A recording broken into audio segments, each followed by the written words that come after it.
So we're pleased to welcome Jeffrey Naecker, who is a California boy, grew up not too far from here.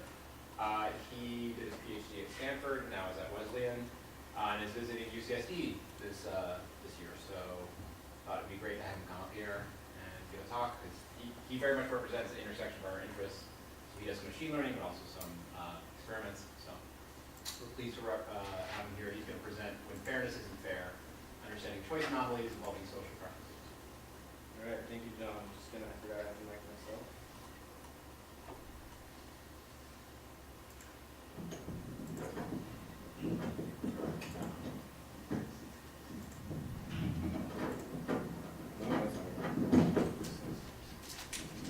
Okay, how's that?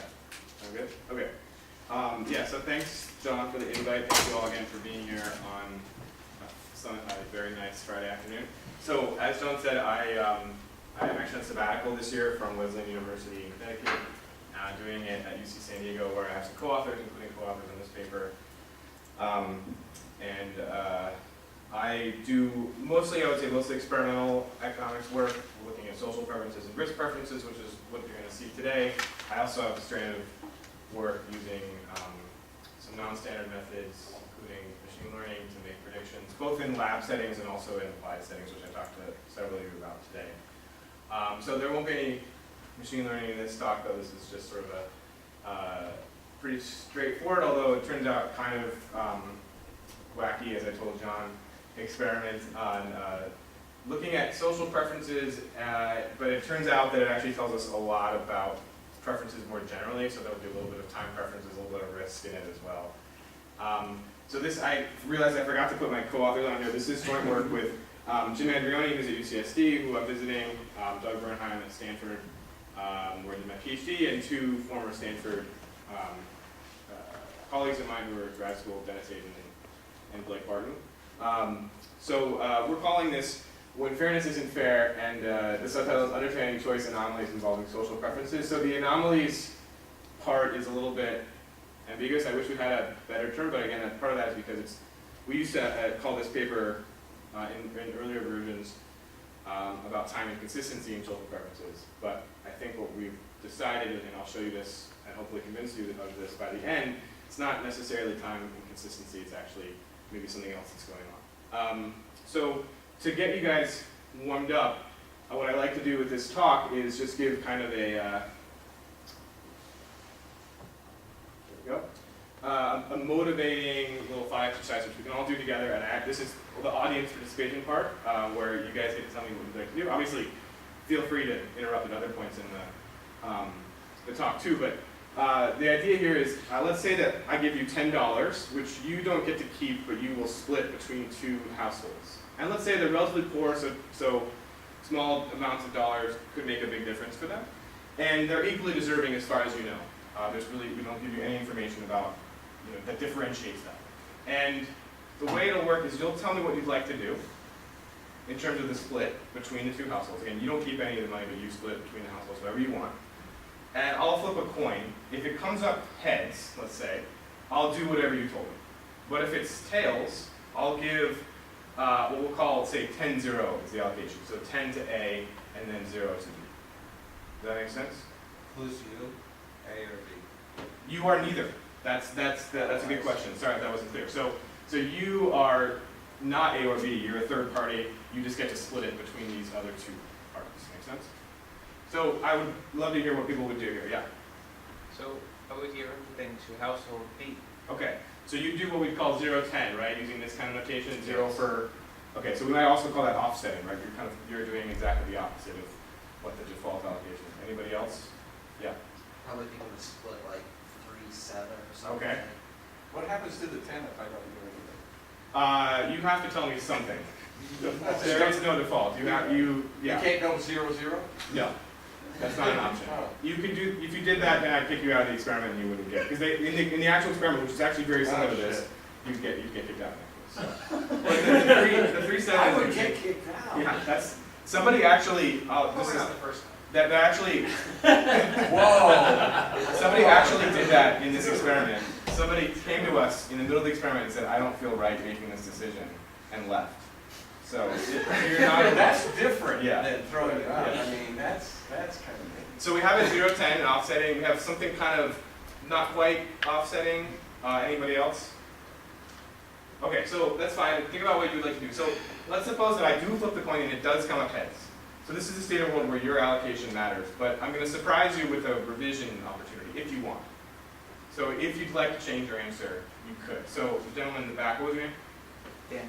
Daniel, so you said the offsetting is 0, 10. Would you want to change your answer in that case? Now that you know it's definitely your allocation to control? That's very difficult because, you know, if I knew I had that option Right. in advance, then I certainly wouldn't. Okay. But if I didn't know I had the option in advance, Yeah, it's a surprise. Yeah, let's think of it as a surprise. then now I'm faced with something of a paradox because I had intended to be fair by Mhm. dividing it evenly. Okay. But So now, if I don't divide equally, I'm not sure if I'm being less fair or more fair. So there's a natural. You don't have to overthink it. There's a natural thing to do here, which is what? That's fine. 5, 5. Yeah. So you just split it equally at this point. Yeah. It's in common, so you can then, you're getting an X ante versus X post. Yes, exactly. You cannot have both. Well, we're going to get to that in a little bit, but I just want everyone to kind of put themselves in this framework, think about what our subjects are thinking about. So again, just when you do this anecdotally, and this actually turns out to be what we find in the data as well, a lot of people say 0, 10 initially, what we might call ex ante fair or perfectly offsetting, and then they switch to 5, 5, which we would call ex post fair or not offsetting. Yeah. Are the subjects sort of primed to think that they're one of many people making these decisions and that there's like overall social allocation that affects on lots of decisions? Yeah, that's a very good question. I'll address that in more detail in the design, but the quick answer is they're told, again, we're not lying to them, that in this session, this is the only chance that these households A and B have to get any money. So if they're allocated, if it's chosen to be the one that matters, again, we do strategy method here, but this is A and B's only chance in this session. But if you're implementing it in the lab, I guess you are not having 3 samples just. Yeah, so A and B are going to keep people outside the lab. I'll show you. Outside. Yeah, I'll show you more This detail. is truly a surprise. Yeah, and we do a version where this is a surprise. We do other You versions where couldn't do it's that just in our lab. Because if you keep doing this, subjects come in Yeah. and think there's a surprise every time. You know, that's a good question. I haven't thought about that as deception. I mean, It's not that it's deception. yeah.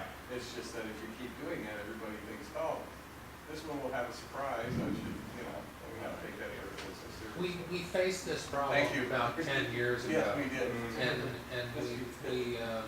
we had people surprising people with a repetition of a Yeah. game, Oh, you did. what was advertised as a one-shot. Yeah. And we all got together and we agreed that too many people were doing that and that it was endangering our overall credibility with our subject pool. Yeah, that's a good thing to think about.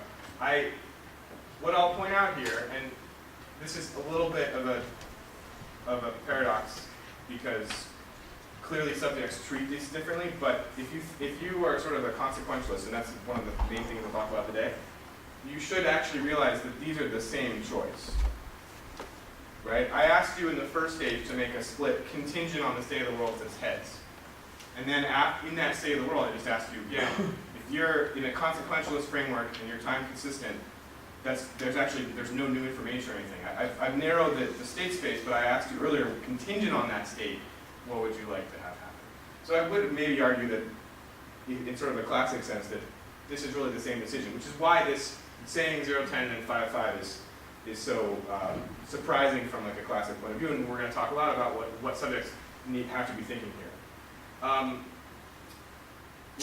I feel like we're going to get to a lot of the questions here that are going to come up, so let me try to push forward the intro a little bit more, and then I can take some more comments. But I'm glad you guys are thinking really carefully about this. So the main reason this is interesting is that this kind of behavior of saying 0, 10 and switching to 5, 5 in this setup is difficult to justify with standard models. So again, it turns out that if you're consequentialist, and not even necessarily expect utility, but you have any kind of consequentialist view of this setup, you should say the same thing in both these cases. All right? So what we're going to have to struggle with here is are people consequentialists? Are they actually thinking about just the outcome that matters, or do they have some kind of procedural definition of what's fair to do here? And the evidence that we're going to show, I think, indicates that most people, or a strong minority of people at least, have this procedural definition of fairness, where they are totally fine switching here, and it's actually not time efficient for them. They think about the entire choice problem as having, was what they have preferences over, not the actual outcomes. So, as Alex pointed out, what we're getting at here is this idea that what is fair is obviously depends a lot on context. There's whole literatures on, many different aspects of what that context is, so it can matter what the person did before, that would be like some kind of reciprocity.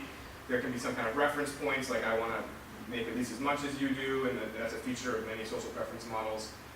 But also the timing can matter. So we're going to be looking today basically at these two notions of fairness. One is what you might think of as equal opportunity or ex-ante fairness. That's in what happens before the coin flip in our thought exercise. And then equal outcomes, that's what happens after the coin flip. You can equalize the outcomes exactly. You can give $5 and $5 to each person, rather than an equal chance of 10. I know you want to get through this, but Yeah. fairness, you mean 50-50, is that your definition? I'm going to be like less specific than that. I just mean any sort of social preferences, right, where I care at all. Because one possibility is I'm totally selfish. I'm indifferent among all allocations in this game, right? And this is not an interesting game for me. But if I have any kind of strict ranking here of the allocations, then I must have some kind of social preference, meaning the outcomes of other people enter my utility function. So fairness here is. But then that could be anything, right? I could give it all to one person. Yeah. Well, they're poor, 10 is going to really mean a Right. lot more than 5 to any. So I'll show you more details on exactly what the design was, but we tried to make them equally deserving so that yes, 50-50 is the sort of the salient thing we do. Not that they're deserving. Yeah. You could think, if they're poor, $10 is going to be a lot more to somebody than 5. So if I Poverty trap argument. Like an increasing margin utility. yeah, they're going to get Yeah. over that, and then they'll all of a sudden life will change for them. Yeah, so that's possible here. Yeah, that's totally possible here. Yeah. So is it also possible that this is in the spirit of the example Machina gave years and years Yeah, you're stealing one of my slides here, but go ahead. that what we're seeing here is preferences that are non-linear in probability. Mhm. In the first stage, I say, well, I can have a mixture over 0, 10, and 10, 0, which are far apart on these difference Mhm. curves. So I can get to a much higher difference curve by mixing over. Yeah. But after the fact, I no longer have that probability mixture motive, and I just, Yeah. do the Pareto improving thing. Right, so I thought you were going a different direction. Machina actually is going to show up a couple times in my slides. So he definitely makes an appearance. What you're saying is totally correct. We do a slightly different version of this. So we do both a version as I described where I'm splitting dollars and a version of this task where I'm splitting probability units. So think of it like lottery tickets. And then you don't have this issue. So actually all the results I'm going to show you today are using the lottery ticket version. We do have results in the paper, and I can pull them up if anybody's interested, which do it with actually splitting dollars like I've described here, and actually it turns out that the results look basically the same. But that's a great point, yeah. So, do I know after the fact, so you surprised me, Yeah. I got this new opportunity I didn't think I have. Do I know anything after the fact about how likely it was for you to give me the surprise? Do I know afterwards, you were going to give me the surprise no matter what? Or do I think, well, this was a rare event that happened. This is kind of like the Monty Hall problem, in the sense that if I want to think about how this affects the probabilities, I need to think, I'm sure you're familiar with the problem, there's some kind of extra opportunity I'm given. I need to think about what's the probability that I'd be given that extra opportunity. Yeah, that is a great point. Let me hold that until I do the design, because they're going to actually do several rounds of this, and I'll make it clear how the timing works, like when they actually do the revision and stuff. So if I don't make that clear, yeah. Do you inform the subjects, as to whether the hypothetical recipients are aware of the choices that Yeah, are being made? we tell them, that's a good question, we tell them that the subjects will not know. Okay. So I'll cover in more detail, but these are households in Kenya that are getting donations through Give Directly. I don't know if anyone's familiar with this charity. So these people are receiving a stream of money for Give Directly anyway, and we're just adding to that stream. So it's unlikely that they would even really notice anything. And they certainly don't know that it's coming from this particular group. Yeah, but that's a very good question. So again, what we're getting at here is that you have this two perspectives, an ex ante perspective and an ex post perspective of fairness, then it can lead to this, what I'll call reversal or revision behavior, which might look like time inconsistent. And I want to be clear here that I'm saying it appears to be time inconsistent. And the reason I'm being careful about this is in earlier versions of the paper we were saying like that this is definitely time inconsistency. But now we're thinking about this, that there's a possibility that people are actually not consequentialists, so they don't think about just the outcomes as the only thing that matters, they think about the whole process mattering, in which case this actually may be totally consistent by our definition of time consistency, because it's really even both the ex ante and ex post thing are really one object to that non-consequentialist person. So just a preview of some of the empirical things we're going to find, and then I'll go a little bit more into the theory, which a lot of you guys have already anticipated. So what we find is that when we frame this as an ex ante decision, like I did to you guys in the first half of the thought experiment, most people choose the ex ante fair thing, which is the offsetting behavior we saw. So if nature says, or if the default allocation is 10-0, you say 0-10. Now, if we put them in the ex post frame, which is not quite the surprise frame I did with you, it's a frame where I'm not even going to talk about the coin flip at all, I'm just going to say that we're sort of past that already, and you definitely can split this money, or in actuality, it's splitting lottery tickets. Most people in that case choose to do the ex post fair thing, which is splitting it 5-5. Now, this is across decision tasks. So we have some tasks that are framed ex ante, some that are framed ex post. But then when we can do it within task by doing this surprise revision, which is what I did as the thought exercise. Before I get to that, just to be clear, these are not sort of novelty things. We do many rounds of this and expose them to both frames. And even at the end of that, people are still doing the sort of same frame things. Okay, so it's not that they just do this once and then they learn it. They're sort of persistently doing this frame dependence choice. And then what I was saying is this first part here, this is across tasks. Within decision tasks, we do this surprise revision thing, and we see that people exhibit these choice reversals within the single decision task. And then what I'll show you at the end of the talk is a couple additional treatments we do which allow us to separate between two explanations, which I mentioned a couple of times, again on a couple of slides from now I'll give you more detail.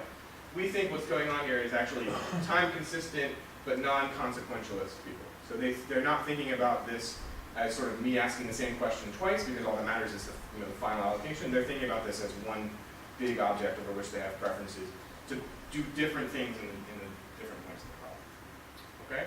And you might think of this as like a procedural version of fairness or procedural justice. So there's another way of talking about that in terms of choice under uncertainty and choice under certainty. So in the uncertain world, he's got a half chance, there's like a half chance of a 10-0, and suppose I want to have an equal distribution, then I would just do the other half, do 10-0 the other way. Yeah.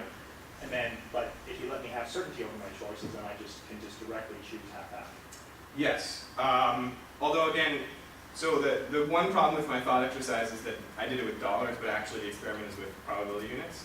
So even in the actual data I'm going to show you, what they're doing is allocating tickets to the two parties that have like a fractional chance of paying out $10.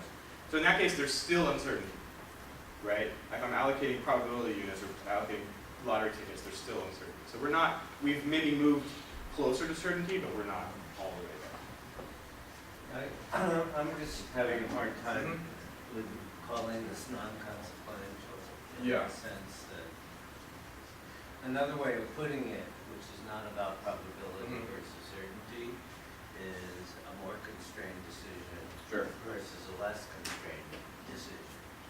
So in stage one, you have more constraints put on you because the experimenter is telling you that here's the situation, I'm going to do X if you don't get the coin flip.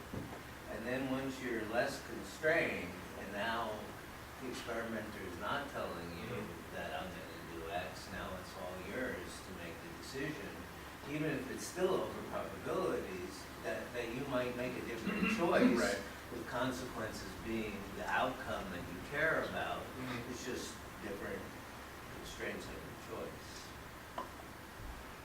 I'm not, I think I understand some of that, but I'm not quite sure what you mean by constraints on my choice. Your choice set is the same in both. You can always, you always are allocating the $10 or 10 tickets. My real world, Yeah, now, once I've gotten the coin flip on my side, yeah, I have more power over what the allocation is gonna be yeah. than I do before the coin Mhm. flip. I have less. Mhm. And so I'm taking into account my less ability to have it be exactly what I want. I'm moving more into assessment of the probabilities over those things. Mhm. And so I don't see that there's any problem with time consistency or moving away from consequences. It's just a different choice frame.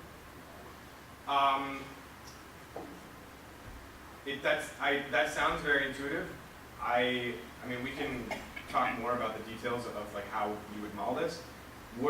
If we think about this, and I'm going to get, actually, I'm basically going to get to this on coming up right here. So let me actually just, this is what I'm going to say to this. So what I'm thinking about is we have some number of states in the world coming up. There's some uncertainty about what we're going to what's going to happen each period, and those periods are sort of spread out in time. So we have some kind of tree, right? And at each node, I should be able to, say, okay, here's what I'd like to do at this node, and any future nodes, I'd like to do X, Y, or Z.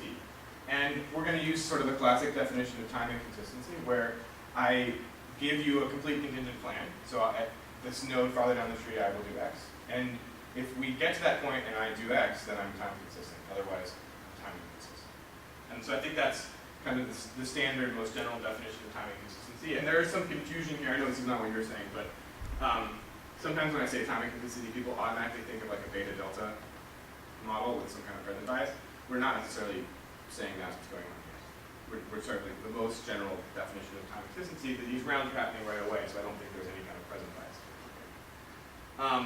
It turns out, and this is something that's been known for a long time, and most recently I think was addressed by Machina, that if you're in this kind of a setup, if you're an expected utility maximizer, then you must also be time consistent. And the intuition is basically the independence axiom, which guarantees that these nodes are all independent. So what I'm going to do at any node in the future is independent of what has already happened and also what might have happened at this time but in other states of the world. Okay? So there's this connection that if you think that I'm expecting utility maximizing, I'm going to be time consistent. Now, does the opposite apply? So does that mean that if I'm not expecting utility, I might be time inconsistent? And this is where the consequentialism comes in. Well, just one second, let me get through this train of thought. So we're going to think of you as consequentialists if, when arriving at a node, you snip off the rest of the decision tree, meaning everything that's sort of not in the future, and then you stick to a plan of action from that point on. Compound independence. What's that? Compound independence. Yes. I haven't heard it that way, but okay. Okay. So you could also be non-consequentialist. Sorry, let me.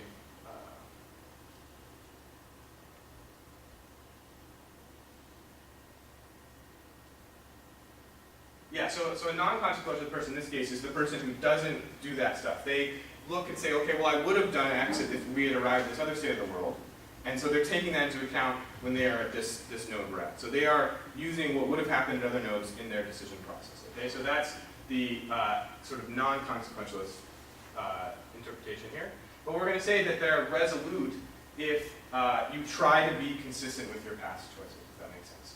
And to give you an example of that, this is where Machina's again, there's this example of Machina's mom. So what is going on here is Machina's mom, in this example, she has two kids who she'd like to give some treat to. But the problem is this treat or toy or whatever it is, it's indivisible and it can't be shared. So there's no way to spread it out. And she prefers flipping a coin to allocate it over choosing to allocate it to either of her kids. And notice that this is not expected utility maximizing, right? Like or actually I should say, this doesn't even really make sense in an EU framework. She should either prefer that, to give it to Abby or give it to Ben or be indifferent among them. She shouldn't have a strict preference for the allocation mechanism. So this is how you can see that this is like not a consequential issue. She has preferences over the allocation mechanism, not what actually happens in terms of who gets what. And so let's say she flips the coin and Abby wins the treat, and then Ben, the other kid, says, Mom, you should actually prefer to flip the coin again rather than give the treat to Abby. Which is true, right? That is her preference ordering. But because Mom is resolute, she's going to actually do something which is not maximizing from that point of view of the know we are act, but maximizing in some sort of global sense. Okay? So just to review here, what we have is that there's two explanations for choice reversals. One is that you're a consequentialist, but you have these social preferences which require you in some way to do the ex ante thing, and the ex post thing, ex post. Think of it like a temptation, where you would like to stick with your ex ante choice, but then when you get asked ex post, you switch. So that's possible, that you're time inconsistent and you have this consequentialist view, all you care about is the final outcome. Or the other possibility that would explain these kind of revisions or choice reversals that we see where people switch from 0, 10 to 5, 5 is that you're time consistent but you're non-consequentialist. Okay? So did I answer your question in that? And if not, let me know and we can talk about what you're still thinking. You answered my question. Okay. Okay. Okay. Okay. I'll take that. That's a link. Yeah. So one possibility, might help reconcile Yeah. this view would be non-consequentialist might also mean not just having preferences over outcomes, Yeah. but have preferences over gambles people face. So Sure. Yeah. if for me Yeah. a consequence is the gamble someone faces, Mm-hmm. and then I have the preferences over those gambles, then that looks like non-consequentialist preference. So it's kind of Yep. being defined as a Yep. consequence. Exactly. So It's redefining what the, like I said, what the primitive is, right? Instead of the primitive being like the final outcome, that's sort of classically how we model stuff, and that's what you need for expected utility. You can have this framework where, yeah, preferences over gambles or mechanisms, like the coin flip is a mechanism, it's not really an outcome. Yeah. So at stage 0, when they know they have an uncertain choice, Yeah. do you ask them, are there any treatments that ask them what they would choose in the certain or in the more certain? You, my friend, that's a very good question. So that is what we're doing here, and I'll give you more details later, but we have these two theories, and they make different predictions in two cases. So one is that people in the first group here, the time inconsistent folks, whether they're consequentialists, these are people that would like to stick with their original choice, but then they get tempted and they switch ex post. We're going to offer everyone commitment devices. Those people, the time inconsistent consequentialists, should take commitment. And they would say, like, don't ask me again for the revision. Right? I definitely want to stick with 0, 10. I don't want to switch to 5, 5. But now people know the revisions coming. Yeah, this isn't an anticipated treatment. I'm sorry, I didn't explain that fully. But we're going to do a treatment where they know that they get the chance to revise. And we ask them if they'd like that chance or not, basically. So that's this. And then the other thing we can do is to differentiate these two competing theories is what you've just asked, which is we can ask them for a contingent revision plan, which says, if it's heads, how would you like to revise? And if so, what would you like to do? And so we do that, and what we see actually is that people give us the same answer that they would give in the ex post frame. This So is they're not time inconsistent, but it's just a there's that. Yes, that's what I was trying to say. Yeah, I'm sorry, I might have gone over that quickly, but what I said at one of the first slides is we think it's not time inconsistency, it's this non-consequential view of things. Yeah. Well, so it is all. Okay, continue. Okay. It's all right. Trust me, this is taking us years to really understand what's going on. So if you guys can do it in 90 minutes, then you're much smarter than we are. I don't know if non-consequentialism is the right word for that. Yeah, Okay. that's where we're all. Proceduralist or something, or what? Sure. That's a good point. We can think about that. Yeah. That does seem to be a problem. Can I ask you a question? Yeah. So I don't understand this time wording, the inconsistency. Yeah. I mean, you have two different markets. Mm-hmm. First, you have a market in which you cannot span certain states of nature, Mm-hmm. and then you open up a new market. You don't have to open it up afterward, it can be simultaneously. So you're simply asking them to make allocations depending on the markets that they face. Why don't you ask them the opposite? If they really have preferences, fairnesses over the allocation mechanism, then you can tell them, look, Bob has $10, we allocate it to Bob. Yeah. Would you like to flip a coin or not to reallocate it? So if they have allocations of the mechanism, the mechanism has to be fair. So it's not, Yeah. I don't quite understand what the problem is. In the So first you're- case, you buy insurance. Yeah. In the second case, you buy the optimal allocation. You cannot buy it in the first place. So why is there a tiny inconsistency? I don't get it. I mean, what is inconsistent with what? So again, if you buy that people should be consequentialist, Yeah. then we can't really rationalize them switching when I do the surprise revision thing. That's the inconsistent part of it. Whether you call it time inconsistency or what, that's what we're debating. But it's definitely not explainable by sort of a classic consequentialist model where all I care about is the outcome. Because if I did only care about the outcome, I would choose the same thing in both times I asked that question. And the fact that people switch, and actually I'll show you if you want that the preferences are pretty strict. It's not that they're roughly indifferent between these and just switching because I'm asking them to, but that they have strict preferences to say one thing at the beginning. But you cannot choose outcomes in the first case. You can choose outcomes only in one state of nature. Yeah, although again, to be clear, what we're actually going to look at for actually all the data in this talk and almost all the data in the paper is when they're allocating lottery tickets instead of dollars. So they're never, and actually in the data I'll show you today, never actually allocating with certainty that this person will receive this many dollars. They're just allocating a chance that they get. So markets are always incomplete. Yeah, sure. Yeah. Let me. Throw out an alternative. Yeah.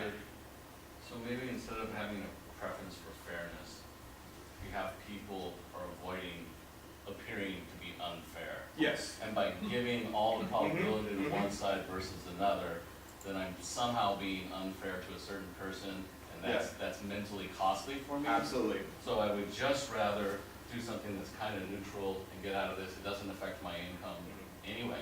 Yeah. No, I think that is probably what's going on. We don't have a really good, no one's written down a model that really actually looks like exactly like that. Burn in half. Okay. Sorry. But I definitely think that, there is some kind of, wanting to appear fair going on here. And obviously there's a lot of work. Or I'm arguing it's avoiding looking unfair. Sure. Or appearing. Sure. And that is a common thread in a lot of, and that's certainly something that people have brought up to us and in the literature in general. It's just, there are tons of models which do that, but they're all in this consequentialist framework, so they would all still predict I do the same thing in both cases. So it's something about the timing or the framing that is what's special here. But I agree that intuitively, what makes sense most intuitively to me, and I think to my co-authors, is that it's something about appearances. It's just... Yeah, I picture how other people Yeah. would think of me if they knew what my choice was, so I make a choice that I don't look I think like that's... a mean guy to either A or B. I think that's definitely the leading candidate for what's going on. Yeah. Just repeating the idea, that would be, it's not about necessarily appearances, it could be about feeling of responsibility. In that sort of once the choice is made by me, I care about basically just what happens along each of my choice paths, not necessarily any of the terminal nodes. So if I'm choosing between, basically, and I care about the fairness of those choice path nodes. So basically, again, it's preference of these gambles that I'm creating. So in one case, I create a gamble that's a 10-0 gamble, a 10-0 gamble, and I want those to be fair, so I want those to be equal. And in the other case, I don't create a gamble, I create certainty, and I want to create, so basically I create degenerate gambles, and I want to make that 5-5. Yeah. So it's about a preference over sort of, the outcome is as soon as it leaves my choice, I want that to be as fair as possible. So that would be That makes sense. This is great. I think you guys are definitely on the right track. This is as far as we go with the theory in the paper. And we're gonna basically just do all empirics from now on, and then we can come back and I can talk more about these ideas about what actually is going on in people's heads and then how would we actually follow that. The earlier versions of the paper tried to do a little bit more theory, and we got a lot of pushback in revisions, so we're scaling that back. And mostly our point here is just to show that this is a robust choice pattern. This reversal stuff really seems to be common and robust and doesn't go away with experience or exposure to different frames. And then the next question and the next thing that literature should address is how it's done.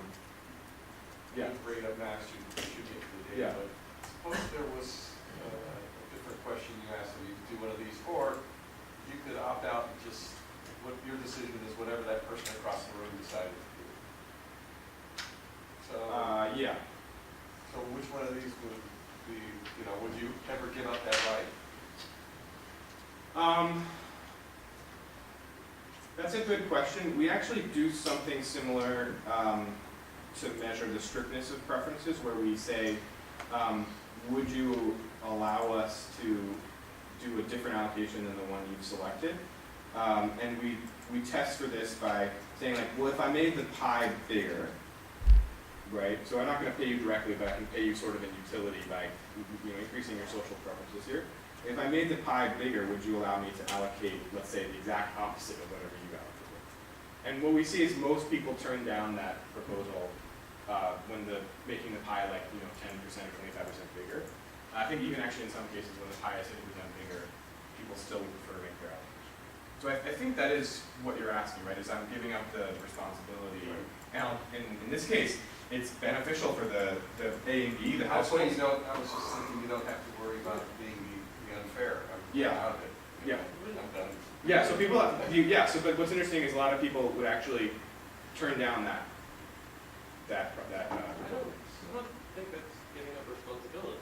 They have to take responsibility. You are telling them this is the other outcome that I'm going to do. Oh, I see. You're saying like you don't know what the other person's going to do. You just oh. I mean, and I'm that sorry. gets to Tim's point about I just don't want to look like the asshole. There is research on this.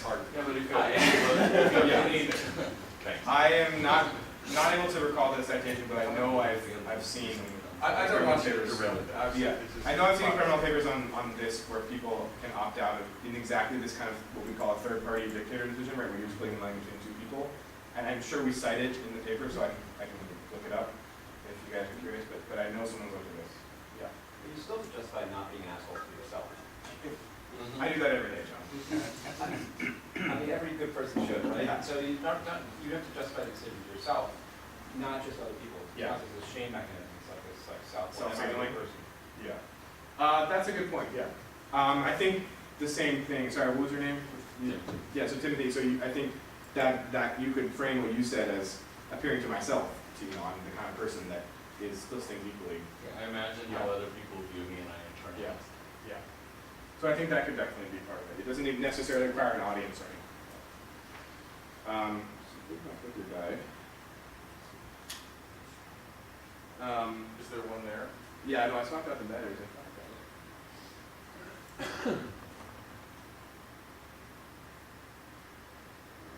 Oh, we're back. Okay. Yeah, so just really quickly, I wanted to say we're obviously not the first people to talk about fairness in general, in particular, that this idea that ex post, the ex ante perspective could be compelling. There's one paper I want to highlight in particular by Capellan et al. I think it's in the AR. What they show is that in ex post settings, the subjects in their situation, they take the ex ante situation into consideration. In particular, that their setup is one where there's two people who are paired up and they can make an investment decision which involves some luck, but also they can make sort of like a smarter or a less smart investment decision. And then at the end, after both people's investments have paid off, they can transfer, the person who's richer can transfer the other person if they want. And they're less likely to do that if that other person made an unfair, sorry, not unfair, but sort of the less, If they took willingly took on. yeah, they sort of made a less smart decision, okay? So, however, they're only looking at these ex post decisions. As far as we know, we're the only study to look at both ex ante and ex post, both across the decision tasks and also within the same decision task and the same sequence. Okay, so let me get to design. We've covered some of this stuff already, but I want to make sure we're all on the same page about what we're actually doing. So there are two poor households. They are households in Kenya in this experiment. They are connected to us through this charity Give Directly that I mentioned. Give Directly goes and finds these households, and then they put up a picture of the name of the person online. You can donate directly to them. So we worked with Give Directly. We got their database of photos and people, and then we actually used those photographs in our design, and I'll show you that in a second. So again, what's different here, and this is actually somewhat important from a theoretical point of view, is rather than splitting dollars, in most of the treatments we ran, we had subjects allocate lottery tickets, and they had 10 tickets which they could split between households A and B, however they want. Those tickets we'll call like tickets 11 through 20. And then the other 10 tickets, we'll call those tickets 1 through 10. Those were allocated, we said they were allocated by the computer. This allocation was fixed ahead of time, and I'll show you what they are over rounds. We call these the computer tickets. The subjects always knew in each round what that allocation was. So, for example, in some rounds it was the 10-0 that I talked about before. Other times it was 6-4 or 8-2 or whatever. So the subjects always know what that allocation is, so they can always do this offsetting thing if they want. Then once all the tickets are allocated, and how it's allocated, I'll explain the treatments in the next couple slides. One of those 20 tickets is drawn at random, and then whichever household was allocated that ticket gets $10.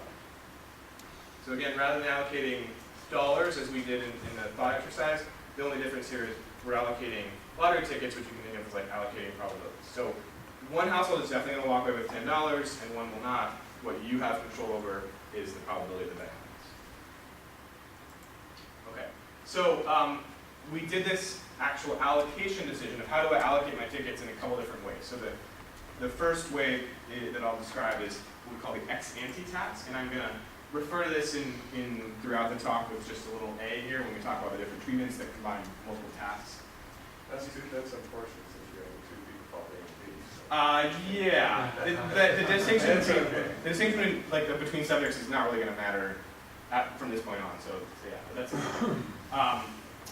So ex ante task is when we first talked on the very first slide about there's this situation where you are going to choose your allocation before the coin flip. That's what we're doing here. So the way this works is they're told, again, you have 10 tickets to allocate. The computer will allocate its 10 tickets, and then we will draw one of them, and whichever household had that ticket will win the $10. Okay. We can also do an ex post version of this task. How this works is each round we say, okay, first we're going to determine whether the winning ticket is in your set of 10 or the computer's set of 10. That's like doing the coin flip, basically. And then if it's in your set of 10, you'll get to do something. And we sort of flip the coin.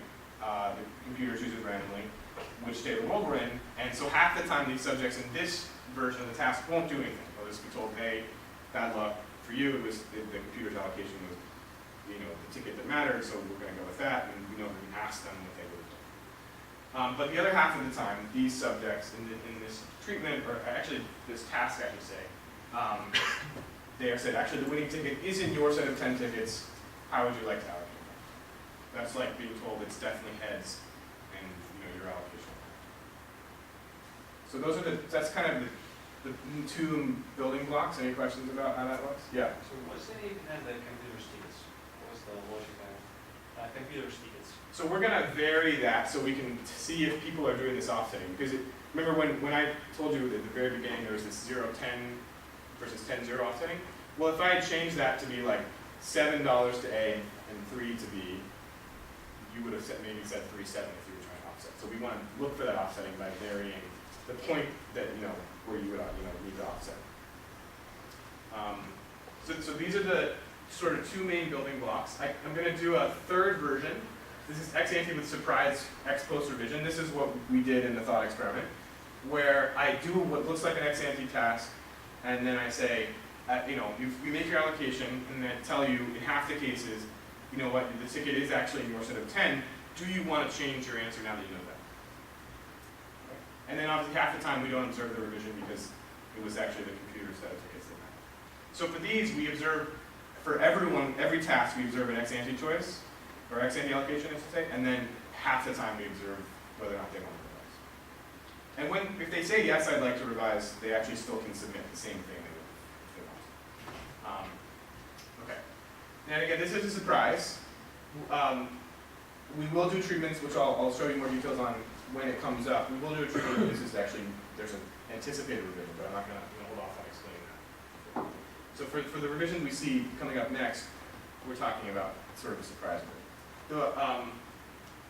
The way this works, and I think this will clear up some of your questions about the tickets, is this is the allocation of the computer's tickets across rounds. So we had 8 rounds in all of these treatments, and the allocation of the computer's tickets to household A and household B changed.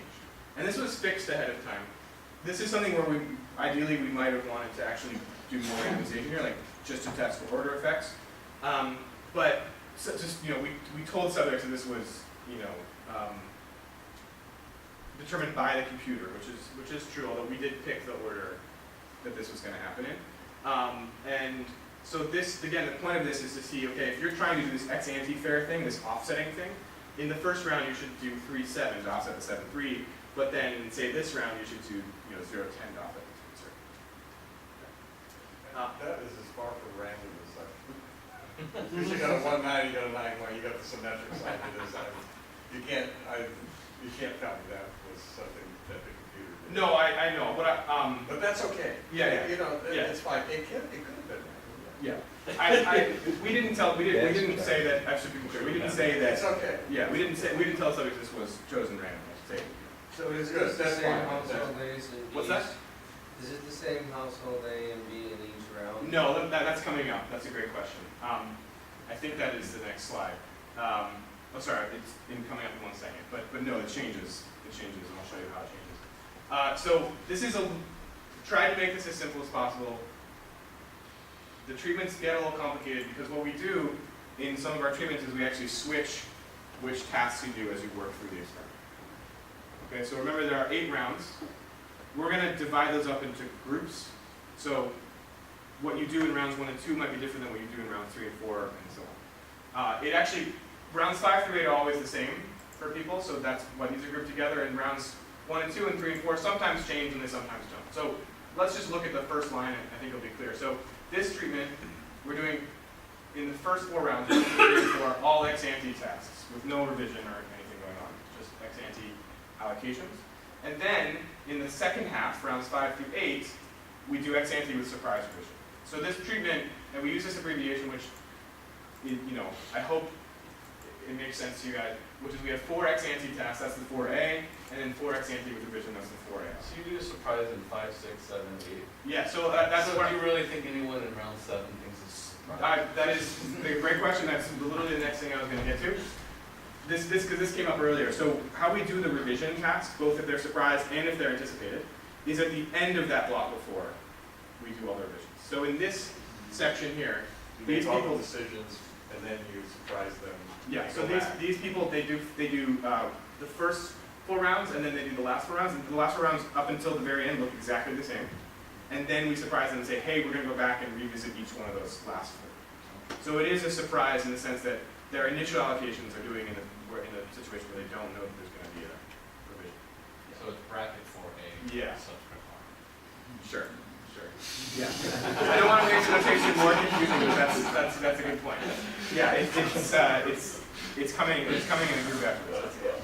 So all we're doing here is, this looks very repetitive, but there's just subtle changes.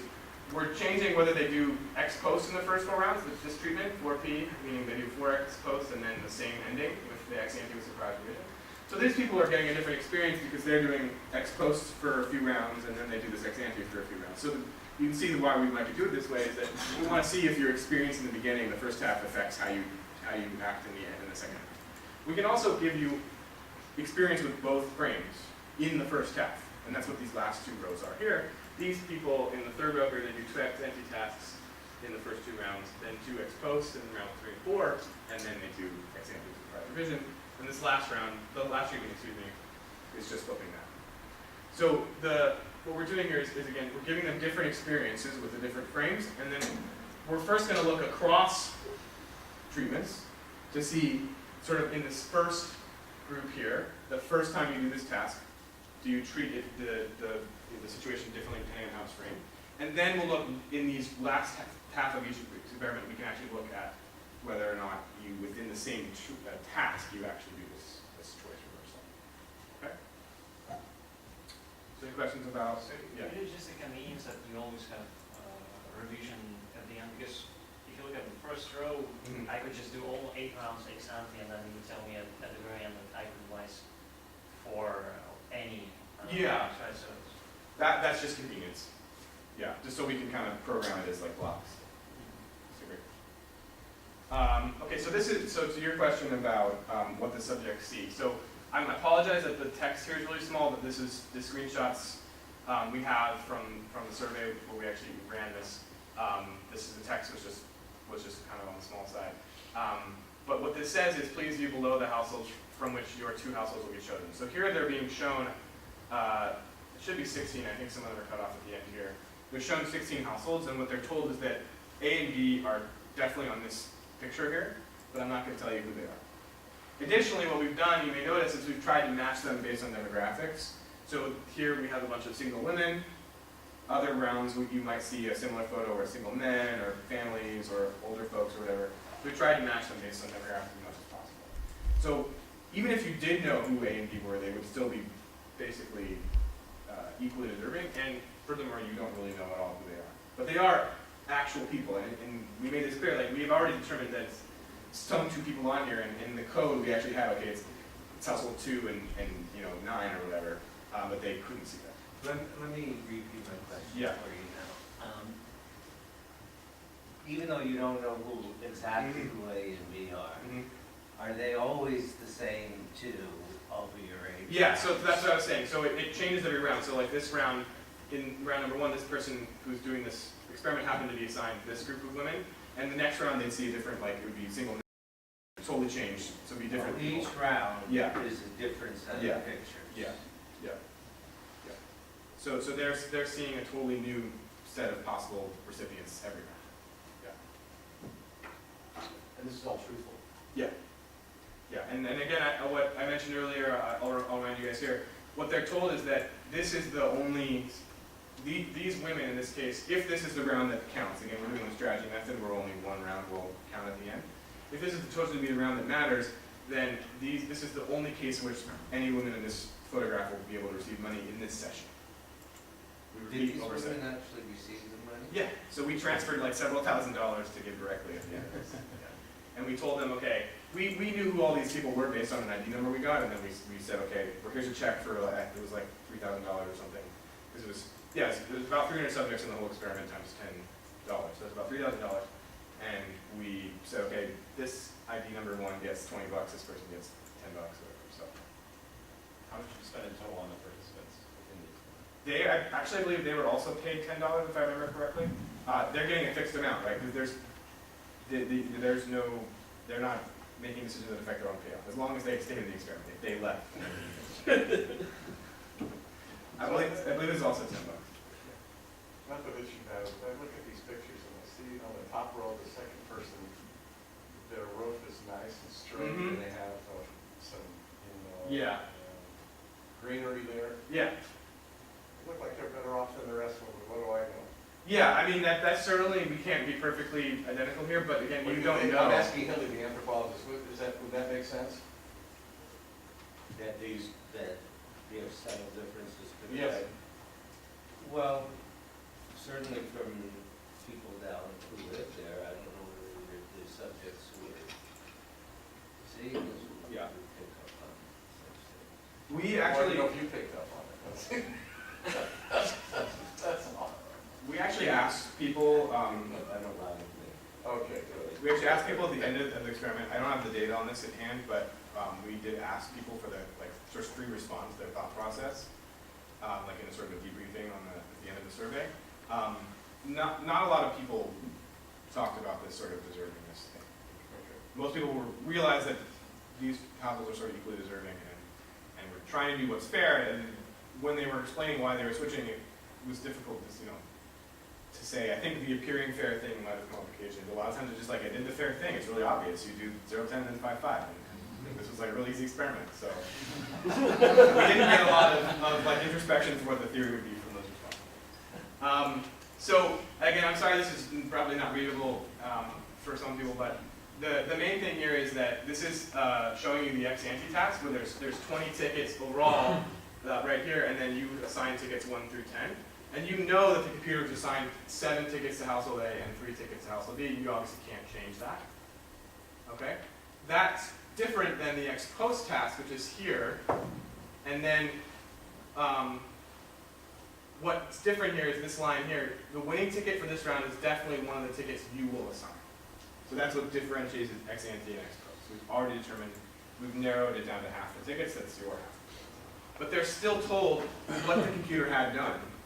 So they can still, obviously, if they want to offset that, they can do that. Okay, and what the actual mechanism looked like was that you just had a list here of all the tickets, and you could select which of the households A or B you wanted ticket 1 to go to, and 2, and 3, and 4, and then you could see the computer's allocation here, which is kind of a nice visual aid. But if you try to change these, and you'd get an error message. Yeah. So it's probably a minor thing, but do you explain in any way how the computer assigned tickets to this household, or not, or do such a thing about it? Not really, yeah. Yeah. We just say the computer will assign this, and we don't really say. I mean, can subject infer the computer sending some kind of a signal about the that's a good question. wrongness? So I would have to look at the directions, but I believe what we said somewhere in there was that who A and B was determined randomly. As they progressed through the experiment, there was actually a randomization that had who was A and who was B. So the computer could not sort of like game the system and favor A or B. Obviously, they have to believe that we programmed it the way we said. But if they believe us, then that's the case. Yeah. So the terminology, I think, is if you have ex post treatments coming before ex ante treatments. So that seems kind of contradictory. I mean, So- these are. I know, but if you had to do this game and relabel Mhm. those in different ways that weren't, you didn't have ex post coming before ex ante, Mhm. or you didn't have 2 ex post treatments. in a Yeah. row. You change those labels, would you be telling a different story? I don't think so. I'm not sure I understand what you're saying, because remember, these are different allocation tasks. Different households are involved. It's a different pot of money. This is like a different lottery we're running. You're just doing 8 of them in a row. But I can change the framing as back and forth as much as I want. But I'm not necessarily changing it within task. Right? So in here, these people are just doing 4 ex antes for 4 different sets of households with 4 different lotteries. And then here they are actually doing the revision within each lottery. But these people are doing ex post, and then later they're doing some that are framed as ex ante. But the fact that these come first doesn't mean that these aren't also ex ante. I guess what he's trying to say is that in the ex post task, you give them tickets that are irrelevant to the computer runs. They shouldn't even consider that. But he may. That depends on how they make the decision. But that's right. So he may prime them towards some sort of. That's possible, but actually what we see is, again, most people don't offset, right? In the ex post frame, most people just give 5 and 5. So they're even if they're biased in that direction, then that's fine. That just means we're. When you decide to do something like in which you don't give the 10 computer tickets at all, when they're irrelevant. But then, what if I'm the kind of person that wants to offset? I mean, that's allowable, right? Like that's what we've talked about. But that's a preference that I would have. Offset what? The ticket pays nothing. I mean, I understand that there's definitely an argument for that. We were trying to keep everything as similar as possible across these treatments, so give them the same information, with the exception of the fact that you know which set of tickets has the winning ticket, because that is what we're thinking of as the key. What's defining ex ante and ex post? Did you quiz them to see if they understood that having them the winning ticket in their hands, those tickets were irrelevant? Yeah, we had an understanding test. I don't. I don't remember if we asked that particular question. Because you are adding noise, and you want to make sure that the noise is noise in a certain way. I mean, have to think about that. I mean, we're adding as much noise as you would in the ex-ante test. It's the same information we're giving them. No. 10 tickets by the computer are irrelevant in ex post. Only under certain models that we're trying to differentiate. Okay, so that's, I mean, if we want to be able to differentiate them, we have to give them that information. Okay, so where were we? It would be interesting though to know, you know, whether in the ex post task, if you take the last 20, last 10 lines out, whether behavior changes or not. You know, whether if you, in essence you do a strong trimming of the tree frame on it, you know, whether that makes a difference or not. Yeah. No, it might not. Yeah, I would bet not, just because you'll see the empirics in a few slides. Basically, everyone just goes 5-5, so I doubt that taking away the offsetting information would make them more likely to offset. So, but I agree, you could certainly test that. Okay, so this is what the actual decision task looked like.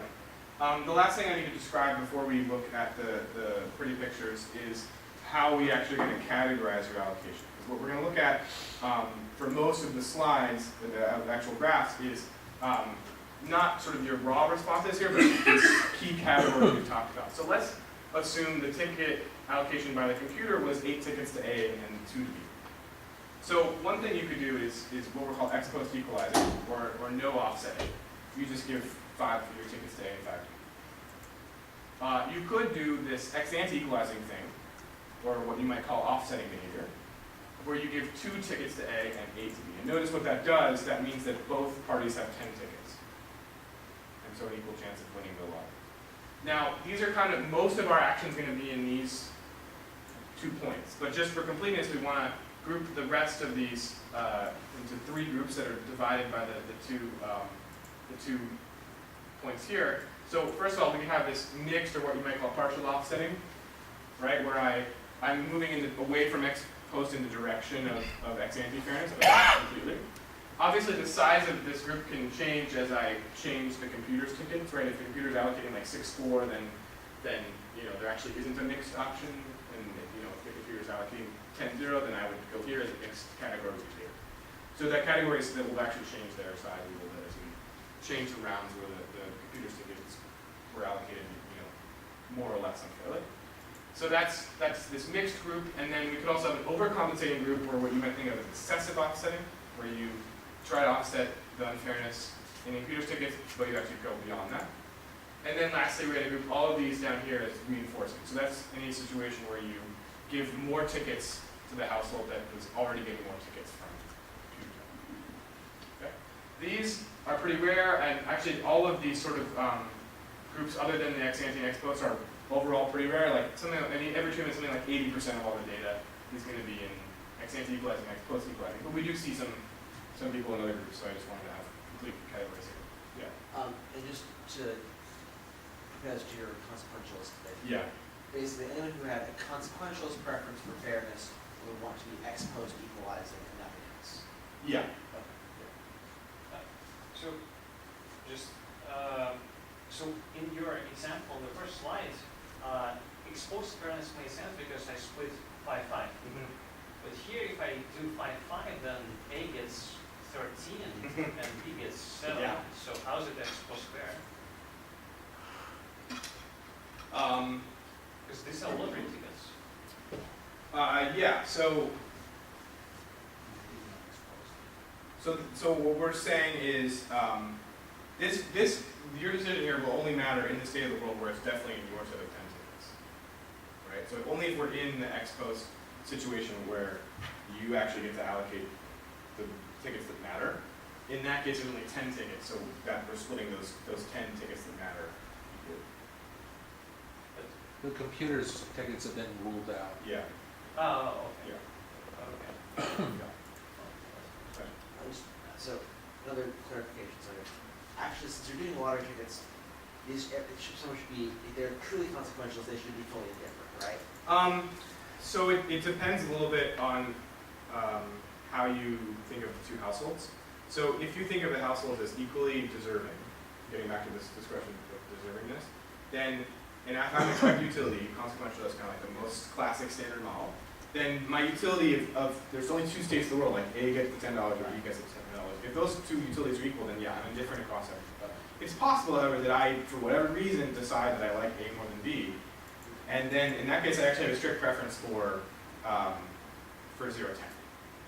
Right, but that has nothing to do with Yeah. the allocation Yeah. here. So should be, so if they're consequential, this should have no relation to what they do. The computer allocation should have no impact on their behavior. Yes. Yeah. That's it.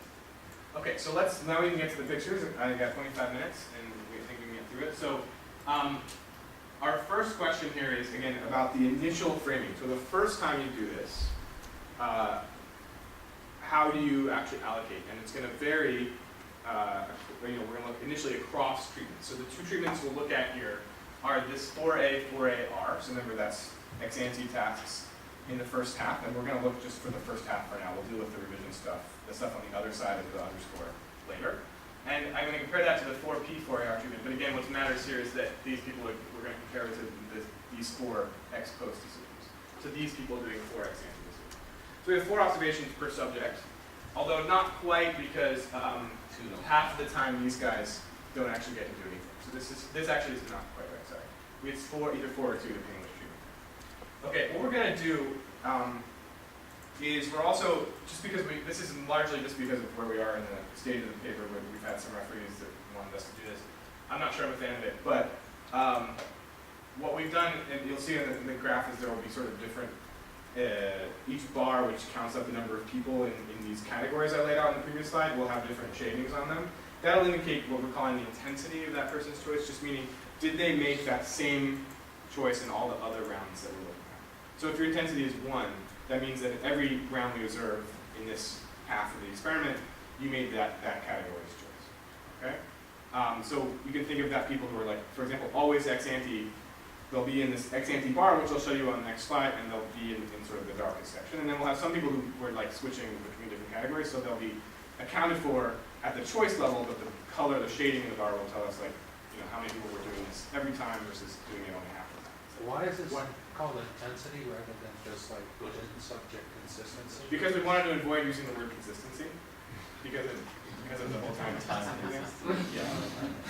But I agree, I don't love that word either. So I just had a consistent. Reliability? Yeah, sure, yeah, that's a good, that's a better word. Indeed, I mean, you could calculate a Spearman rank correlation. Okay. Those, between all 4 Yeah. rounds, or turn it into a Chromebox alpha or something like Yeah. that. That's something you could formally play with. Yeah, we do an analysis in the appendix of the paper where we just look at the people who are fully consistent or reliable, and basically everything's the same. If I can show you the plot actually, what you'll see is that like most people are doing, this just means all these people who are showing up in here were always ex ante. Okay, so the reason we're doing it this way is if you wanted to only concern yourself with subjects who did the same thing every time, you could just look at the black section of these bars. But if you look at the total height of the bar, that's just looking at the choice level. Why not to include the other 2 treatments that we have? I'm going to get to those. Okay. No, but then I mean the initial responses. Yeah, so this, So effectively you could take the 2 rounds of the ex ante, ex post. we're gonna see that. Yeah, you were going to. Yeah. So this is just the sort of the simplest way we can look at this, and this graph will show up in different iterations throughout the remainder of the slides. I hope you guys, I tried to make the labels and everything as big as possible. There's a lot going on here, so let me walk through it very carefully. There's 2 panels here. This left panel is our people who are making ex ante choices. That was the 4A, 4AR treatment. And then this right panel is the ex post people. So these people are making an allocation decision under the ex post framing, the 4P treatment. So anytime you see this kind of multiple plots here, what that's going to indicate is we're breaking up by treatment and or round. So here it's grouping all 4 rounds together, but we're splitting it out by treatments. And the 5 categories that I laid out, from 0 to 10, are going to be here. The second and fourth bars are, again, the ones where most of the action is. That's ex ante equalizing here, and ex post equalizing here. That's the fourth bar, and that's obviously the same here. Okay. So what we see, and this is kind of we'll see this throughout, is that when we frame it as an ex ante task, a strong majority of the tasks, the responses, the allocations, are the ex ante fair thing. That, again, that's offsetting whatever the computer did. And there's very little of the other stuff going on. It's a little bit less stark, but it's still, the plurality of people in the ex post frame are ex post equalizing. So that's like choosing 5-5. There are still some people who do offset. I'd be really curious what if you just looked at the expos before you called them, you gave them this like, hey, you didn't get, like, because you add credibility by saying, hey, it's actually your tickets and not the computer's tickets. Yeah. And that changes, just. So if we just did a version where there's no computer. Well, no, I mean, just looked at the rounds before you told them that, before you skipped them. Looked at I'm not sure I understand. So they can do strategy before they know if it's. well, or no, I mean, or that, because I feel like it's a different thing to say, Right. for me to make this choice after I know that it may actually not be binding, Yeah. or versus, and this is kind of, I think, Daniel's question before about, do I have a sense of the chance that this is going to be happen? Right.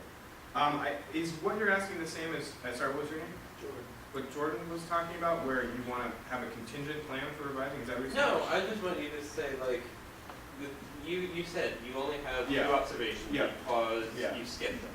Yeah. What if you did an analysis of just the rounds before they'd ever been skipped? Before they've ever been skipped. They never experienced that. They never experienced that. We can do that. Yeah. So what are you saying, though, would you want to see there? I think that you get a lot more exposed.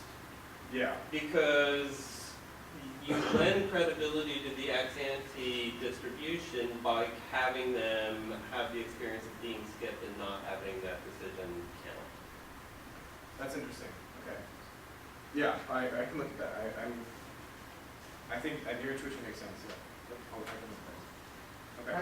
I just want to make sure I'm reading this. Yes, please. Yeah, because this is really important. Yeah. So about 40% of your subjects in the ex ante frame, all 4 of their choices were ex ante equalized. Yeah. Yes. Okay, so that's, and about 10% of the time, 3 of their 4 choices were ex ante equalized. Yeah. Like that? Yeah, so 60% of the choices were ex ante equalizing. We can look at the subjects who made those choices, and you're right that overall, 40% of that 60%, 40% of the total denominator, but like 2/3 of this bar were choices that came from subjects who always made that. So you're right, it's like 40% of the subjects as well, because it's multiplier of 1. But yeah, I think you said this bar correctly too. That means that about 10% of the overall choices they're ex ante fair, and they came from subjects who did that 3 out of 4 times. And then those subjects, they show up in one of these other bars 1 time. If that's confusing, again, there's 2 ways to read this chart that are simpler. One is just to ignore all the shading, and then this is just done at the choice level. Don't worry about consistency of subjects at all. Or only think about consistent or reliable, subjects. Just look at the black bars. So if the shading is confusing, then you can think of either interpretation. That's why we did this chart this way, because some people want to think only about the reliable subjects, some people don't care about that. So this tries to make both people happy, though I worry that it just confuses everyone. But we're going to see. Have you thought about doing a error rate analysis on this? You mean why people are getting in these other categories, or?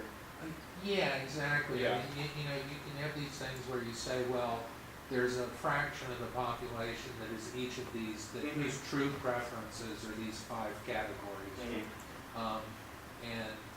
have a rate of deviation, from true preferences. Because it looks to me like it wouldn't surprise me if you know, say for instance in that ex-ante frame, you get estimates of the true fraction who prefer,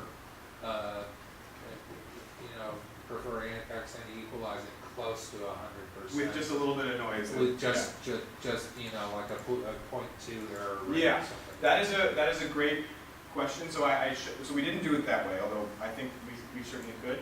The actual analysis that it's good for you to bring this up because I didn't talk about it all. What we're doing in addition to these graphs is for every graph that I have here in the paper, we have a corresponding regression. That's a multinomial loaded regression with clustered error scenarios at the subject level. So what this is saying is, can I predict which category you're going to be in, right? That's the multinomial loaded is for 5 possible categories. And I'll do that with different right-hand side variables for the different graphs. So here it's, can I predict it based on knowing which treatment you're in, so which of these 2 boxes you're in. And then we can have a p-value on that coefficient, which tells us, you know, are these actually different? We're not doing like just a distributional test because there's this subject level correlation issue here that you wouldn't get if you just looked at the distribution of choices. So we're doing this multinomial loaded, trying to account for that. So that's our underlying, like how we're modeling this. But you're right, you could do something more structural where people actually have some kind of preferences and with some kind of, you know, loose decision error or something like that.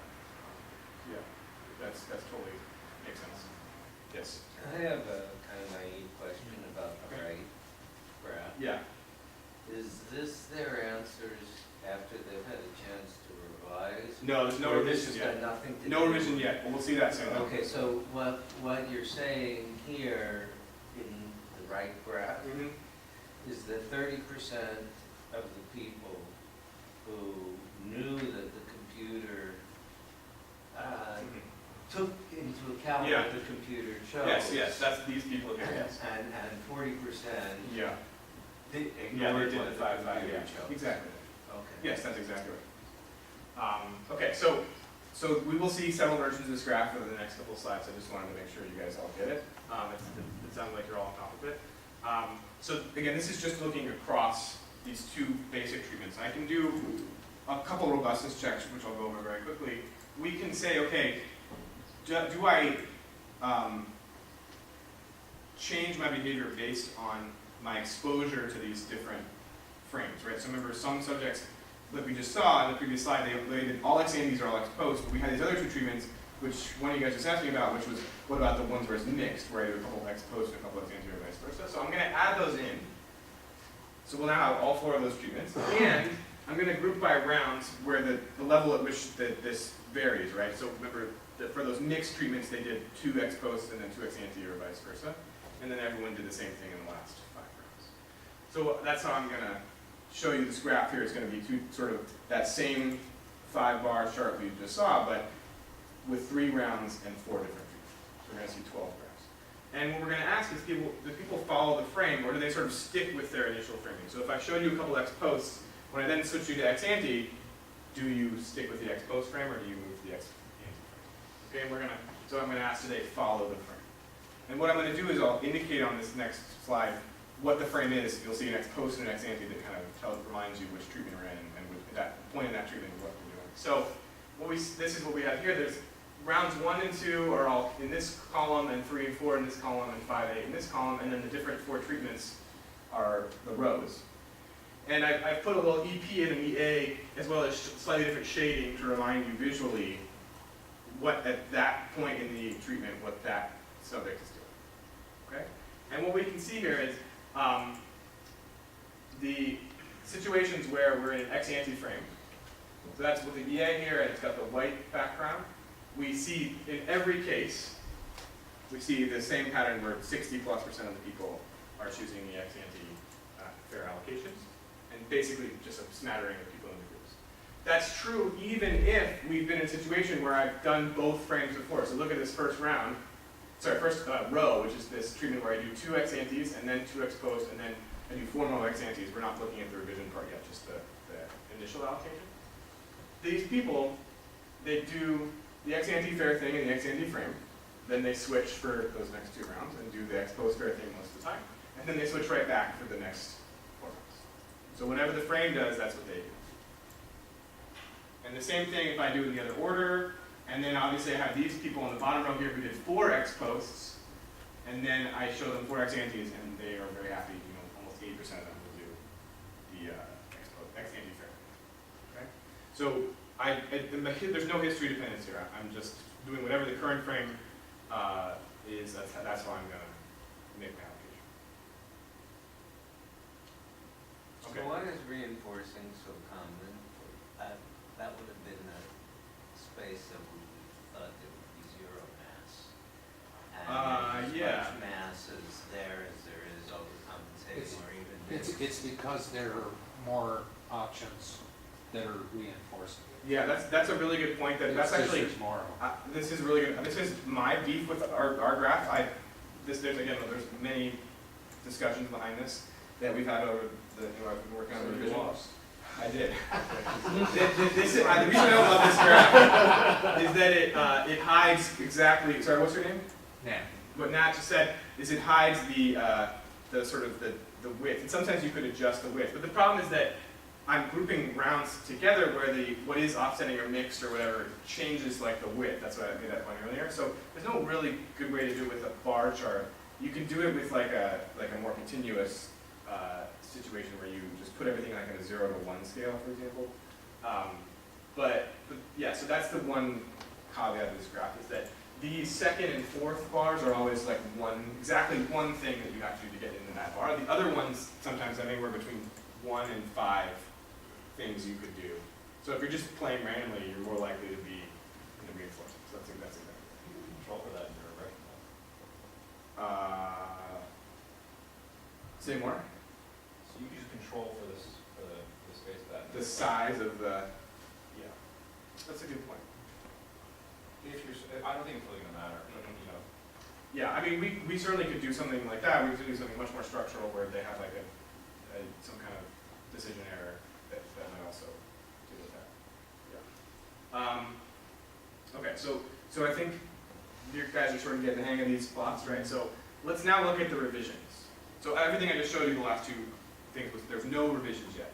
Now I'm going to look within a decision task and say, okay, look at their ex ante choice, and then for the same allocation, so the same households you're allocating, the same lottery, what do people do?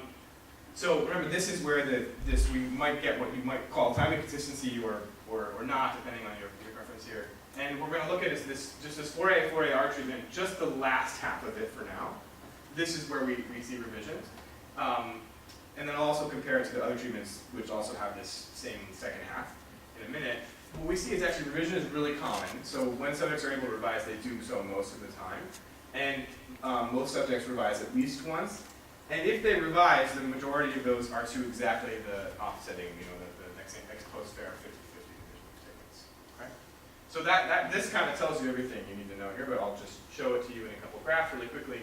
What I've got here is, again, this is the same subjects in all these panels now. So these panels are not across subjects anymore, they're within subjects.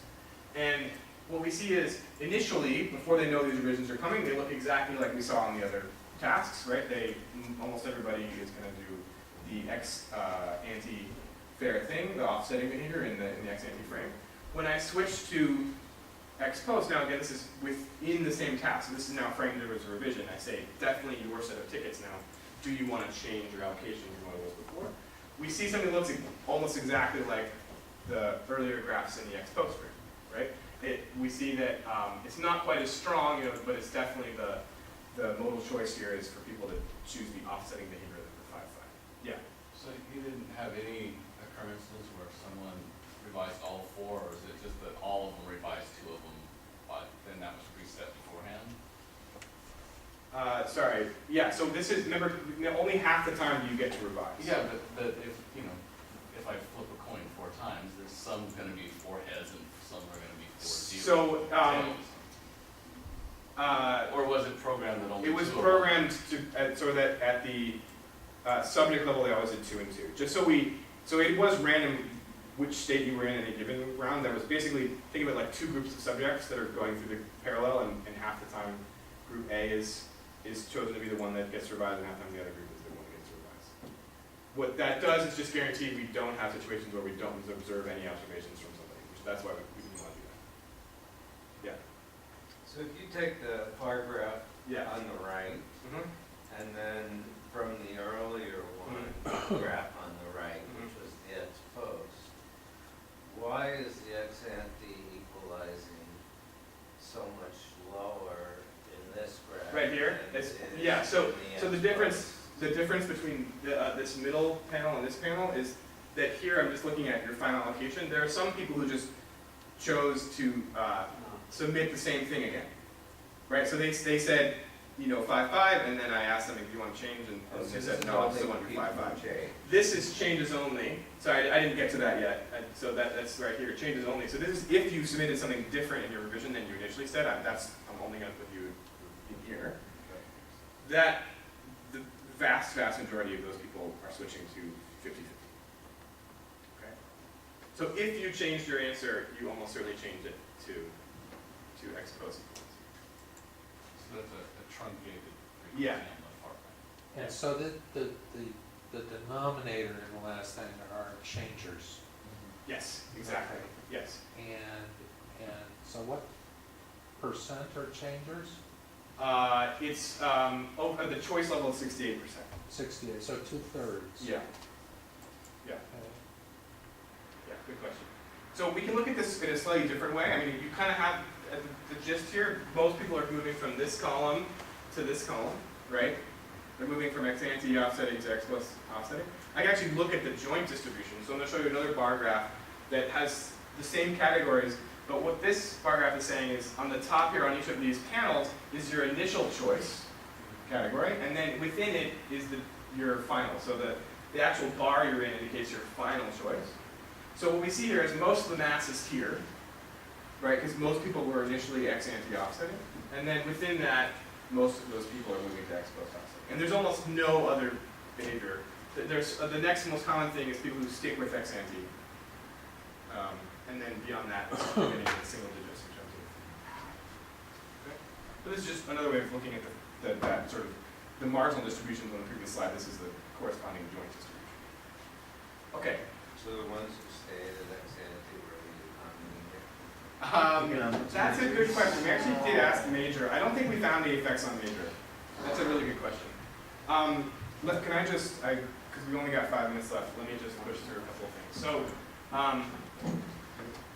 we can ask, I'll do this very quickly, we can just ask whether this revision behavior changes on what you did in the first half, right? So remember we have these treatments where what you do in the first half can be some ex post, some ex ante, or all of one or all of the other. And then I look at your revision behavior and look at this joint distribution graph again. So again, one row here is a treatment, and then the column is what you initially did, and then within the column, the bar is what you ended up revising to.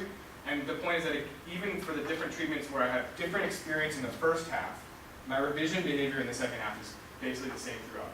I'm almost always, the most likely thing that I'm going to do is switch from ex ante fair to ex post fair, regardless of how I experienced the experiment in the first half. Okay, so let me really quickly get to sort of the last two parts here, which allow us to differentiate theories. So we're going to add commitment here. So we're going to do a treatment where I can have a revision, but I know it's coming. And the way this would work is we'll say, you know, you're going to submit an initial allocation, and then we'll ask you later if you want to revise. And people can cautiously pick one of these three options, like they definitely want the chance to revise, they definitely don't, or they're indifferent. If they are actually different, then we just randomly assign them to be able to revise or not. And this is going to generate a new treatment which has 4 ex antes with surprise revision at the end of those 4. So in the first half, they'll experience what it means to revise. And then in the second half, we'll do it with the anticipated revision with commitment. So that's the C there. And this is also with 72 subjects. And overall, what we see is that there's actually kind of roughly equal preferences for the commitment and flexibility and difference. What we do see, though, is that just the availability of commitment, so comparing the second half of this treatment to the first half, reduces the amount of revisions by a lot, which is not surprising because a bunch of people were choosing to commit themselves, and another chunk of people were indifferent, and so half of people got assigned to be committed. So about half the time people ended up committing and not able to revise their answer, even if they would have been able to, if they had said, I'd actually be flexible. Okay, so that's why we get about half as much total revision. So the reason we're doing this is we're trying to separate the theories here. Again, remember, if you're this time inconsistent consequentialist, you should want to commit yourself. This is sort of like the classic intuition we have about time inconsistency, and now it actually is helpful to think about it like a present bias, right? You want to commit yourself because you don't want your future self to actually do something which is, according to your current self, lower utility. So you would commit, since it's costly, you would commit in this case. But the people who are the non-consequentialists, they're actually happy to switch after in the ex post frame. They're actually happy to do these revisions, so they would actually prefer flexibility. Yeah. I thought the consequentialists would always want the ex post allocation. Yeah, so if you're like EU, then that's true. But if you're not expected utility, if you have some consequentialist view of the world that's not expected utility, your time inconsistent, you might choose commitment. That makes sense? Let me pause on that because I do want to just really quickly show you guys just 2 more graphs. So what we see here, really quickly, what I'm doing is, this is a different bar chart, different style. I'm just going to show you the percent of people who chose flexibility, which is the darkest bar, and then in the middle here, the lightest gray is indifference, and then commitment is this medium gray bar here. And what I'm doing is I'm breaking up your commitment choice based on what you did in the first half of the experiment, and particularly how you revised. And what we see here is people who revised a lot, revised twice, always the APP, or revised twice in a couple other ways, those people are much more likely to prefer flexibility. So these people are switching in the first half. They're clearly aware that when they get to a revision state, they're going to want to revise and switch their answer. And they're choosing, actually, most of them, especially in this case here, the people who revised from EA to EP are choosing that they would like to do that again in the second half. Okay? So this is evidence in favor of this, this non-consequentialist view of things, that I actually would prefer to be able to say, like, if I want to do the thing that appears fair, I want to split it, do the offsetting thing, and then switch to the non-offsetting, the ex post fair thing too, in the second half. And I want to retain the ability to do that. Okay? If these people were time inconsistent consequentialists, where they're sort of tempted to switch, they would all want to choose commitment. There would be a much bigger part. Okay? So that's what the takeaway is here. So this is evidence in favor of there being people who are time consistent but non-consequentialist. Okay. And then the last graph I'll show you is we add another treatment where we say we're going to plan revisions. And this is something that came up a couple times already. This, I think, was originally what we were asking about, where we say, okay, you're going to make your initial allocation, and then we do the same kind of thing where we do 4 of those, and then we say, okay, at the end of those 4, before we tell you if the ticket is your 10 or not, we say, if it happens to be in your 10, you want to tell us ahead of time how you'd like to revise those. So it's like what we call a contingent plan or a contingent revision. Okay? And subjects do this again, they do 4 ex ante regular ones, and then they do 4 of these contingent plan ones. And again, this separates the theories as well, because if you're time inconsistent consequentialist, you think of the contingent plan as the same thing as you just said when you did the initial allocation. You don't think of those things as different. But if you're the non-consequentialist, you know that you're going to revise. And so you say, like, yeah, I'm going to switch to 5-5 if you tell me it's my set of 10. But initially, I'd like to stick with my initial allocation. Okay, so for those people, the contingent allocation should look like the ex post. And that's exactly what we find. So this is initial and their contingent or planned revision. So in the initial, just as a test, this looks like all of our other treatments. 60, 70% of people are choosing ex ante fair. When we ask for their planned revision, if it turns out the ticket is in your set of 10, what would you like to do? Most subjects are doing exactly this classic ex post thing. So this would suggest that people are mostly these time consistent but non-consequentialist folks. They know they're going to revise, they're happy to do that. It's actually sort of part of their definition of fairness that they would revise ex post.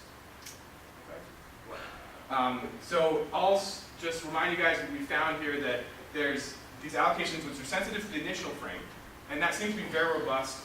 It doesn't change across rounds. I didn't show you that, but it's in the paper. It also doesn't change if I have different experience in the first 4 rounds. And that leads to revisions within treatment, within decision tasks, not just across. And we have these two treatments, this contingent planning and this commitment treatment, which we think are evidence that most people, or at least the plurality of people, are these non-consequentialists, and it's not actually time and consistency in the classes. Okay. So, yeah, that's why I got it. How should I think of your results? Because I'm thinking of them as an upper bound of this result, right? Because you have chosen a mechanism in which things are, the alternative is chosen randomly, right? And you have picked that people cannot distinguish in terms of deservedness, right? But if I were a person that cared about deservedness, then if it turns out that the alternative allocation that is picked is 6-5, when I think is 6-4 instead of, and when I think is 7-3, I'm not that inclined to change anything, right? Right. That is absolutely right. We wanted to go to the situation where we thought we'd be most likely to find this, because to be honest, we thought we might not find anything because, like we said, the way we typically write down theories, you wouldn't see this effect. So we wanted to first go to the place where it's most likely. It's very strong here, and I agree that we might be at an edge case where if we move anything, like for example, if we make one household slightly poorer, or we make it you plus someone else where it's no longer a third-party thing, and then obviously you have reasons to maybe favor yourself, then this might all go away. People might be consistent. What I was wondering is there any way to calculate some sort of theoretical lower bound, right? So even if you have the most disperse or unequal preferences, how much you would be willing to revise given what you assign randomly? I'm not sure this is what you're asking, but we did look at the strictness of the preferences. Is that sort of what you're getting at? Oh no, in the unequal, so here you cannot answer. No, I don't think we can. I wouldn't know how to calculate that back. But it's a really interesting question.